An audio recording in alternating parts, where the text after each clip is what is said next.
Right, so some simple movements to bring some awareness to the fingers. Almost want to call them finger cars if we can, but in terms of moving them, same as what we do at the toes, is we're looking for some appropriate coupling, some control, okay, some ability to show some joint independence before interdependence. And again, if that means small movements to start with, small shaky movements, that is fine. All right, if it feels like real tough work, cool, like game on, isn't it? It's like, right, let's really try and control this stuff. Even if it's a couple of reps, just daily like that, really try and control it. I'm sorry, I'm not doing anything really with my finger there. I'm just pointing to the finger I'm moving because it's a small motion. You can see some of my other fingers want to start to join in. It's hard to do talking, it's hard enough not.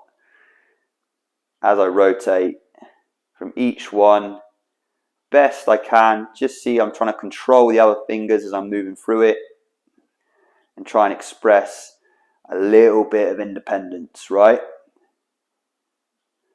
Especially for you, I mean, if you're a Homo sapien, right, sort of end it there. But if you're using your hands a lot, they're really important to your day to day. I mean, I don't know why I'm going down this.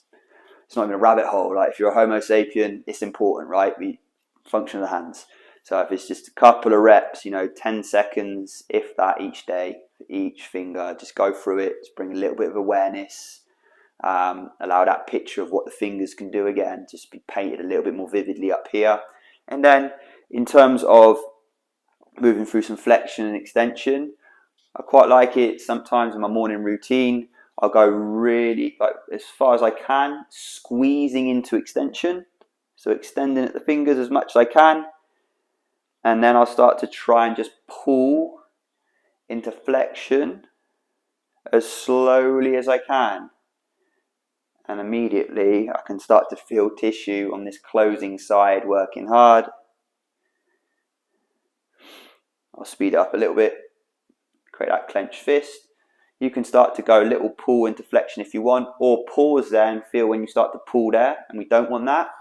Really keep it on the fingers. And again, start to control it into extension. All right, again, we're looking at trying to build the body up. Nice little opportunities within the day to start to load tissues up in a way that encourages building of tissue long term.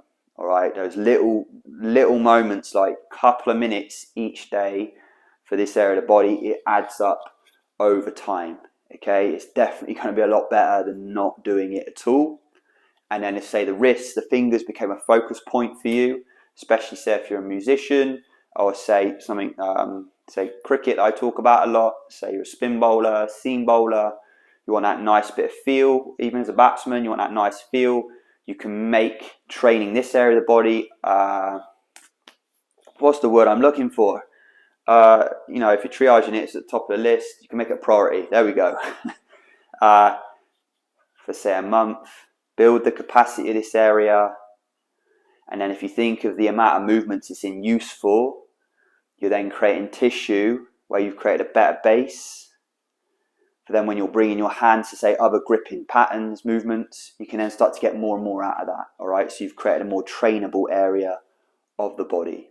All right, so it's just showing you how you can start to filter this stuff in, stuff that definitely, a couple of years ago I hadn't thought of in my training in as much detail, and now I do. I can see the benefit for myself and for you guys. So a little bit of finger stuff there. Take it easy.